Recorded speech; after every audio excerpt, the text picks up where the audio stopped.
pengalaman aku ketika aku memandikan jenazah, ketika ada seorang lansia yang awalnya dirawat sama ibu aku itu meninggal.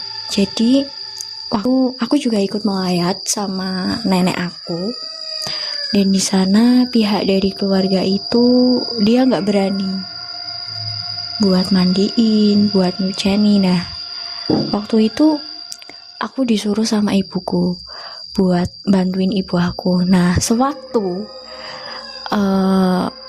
orang aku mandiin jenazah itu tuh kayak tiba-tiba tuh matanya tuh melotot begini.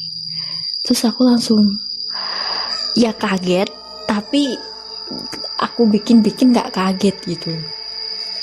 Terus waktu itu kan posisi ibu aku tuh kalau nggak salah lagi ambil sabun. Nah, di situ kan aku kayak siramin dulu gitu pakai air kembang. Terus matanya itu melotot gini kan, melotot gitu. Terus aku kaget. Nah, terus aku tutupin lagi gini matanya. Nah, terus ibu dateng, "Dit, kamu bagian muka aja ya gitu, ini disabunin terus kupingnya dibersihin gitu." Nah, ini terus kayak ada bisik-bisikan di situ, kayak ada bisikan, tapi kan posisi ibuku nggak tahu dan nggak denger, yang cuma denger kan aku.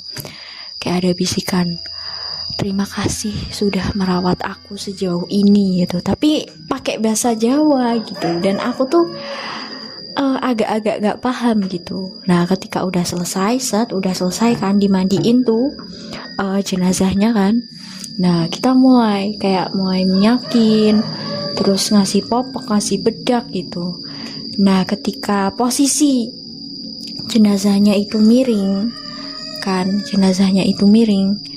itu tuh kayak tiba-tiba tuh matanya itu tuh kebuka sendiri gitu.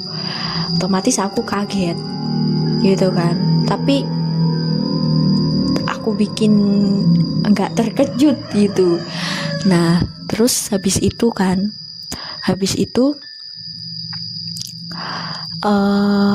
dibalikin lagi, terlentang gitu, dipakein jas, dibawain rosario, dibawain kitab suci gitu ya, sebelum dimasukin ke peti. Nah, pas aku nyarun tangan kan harus pakai sarung tangan juga kan kalau yang laki-laki kan, kalau dalam, soalnya kan itu beda agama gitu.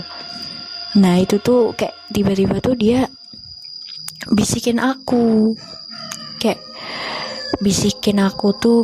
gini, "Terima kasih sudah merawat aku sejauh ini," gitu. Lah, itu tuh pakai bahasa Jawa, dan aku mikir selama ini aku tidak merawat gitu, aku cuman bantuin ini gitu. Nah, terus pada malam harinya setelah orang itu dikubur tuh aku bermimpi kalau orang itu tuh dia menangis, dan aku tanya, "Mbah, kenapa kok nangis?" gitu. Dia bilang sama aku gitu, "Makasih ya, Dok," gitu, "kalau kamu udah berani merawat aku gitu. Kamu yang bukan keluargaku kok malah kamu berani," gitu. Terus dia bilang ke ibumu ya, suruh masakin sayuran sawi gitu, Mbah, gitu.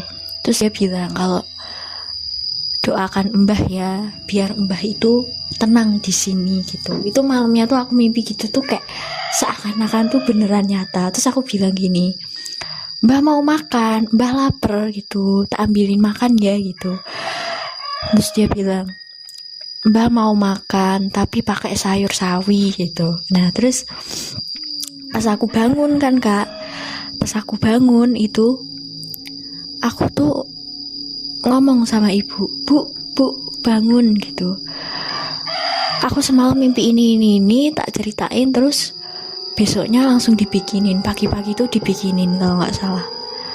Karena kan waktu malam harinya itu kan cuma seadanya aja lauknya itu, bikin sajen. Karena kan sudah menjadi tradisinya orang sini, kalau orang yang baru meninggal itu harus dikasih sajen gitu.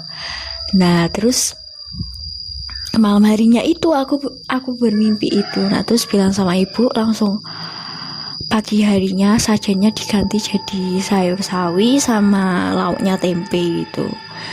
Nah terus enggak itu juga pengalaman aku memandikan jenazah, itu juga ada kemarin ayahnya dari teman ayahku itu juga kemarin itu juga aku sama ibuku yang mandiin. Ya aku sempat tanya sama perangkat desanya, emang yang seusia aku itu boleh ya ikut bantuin ibu nyuceni gitu. Katanya boleh ketika aku tidak haid lah istilahnya ya, ketika aku tidak datang bulan itu boleh. Aku bantuin di sana, ngasih minyak, terus ngasih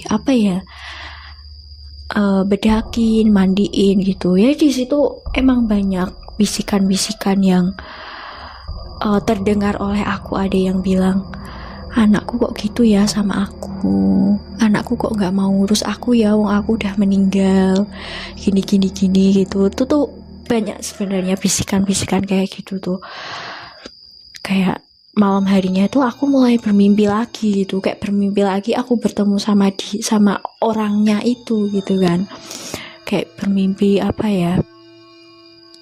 bilang kalau anakku kok gini ya, anakku kok nggak ngerawat aku ya, gini. Nah gitu, seperti itu ya. Pengalaman aku tuh memang baru kali ini aku ngalamin. Tapi ketika aku tanya sama ibuku, Bu, ketika ibu mandiin jenazah, nyuceni jenazah itu tuh gimana ya, ada hal-hal yang aneh nggak sih? Tapi ibuku jawab kalau nggak ada, tapi justru ketika aku alamin itu ada. Nah sekarang kan kalau misal ada orang yang meninggal gitu tuh, selalu ibuku sama aku yang disuruh buat dimintai tolong gitu ya, seperti itu.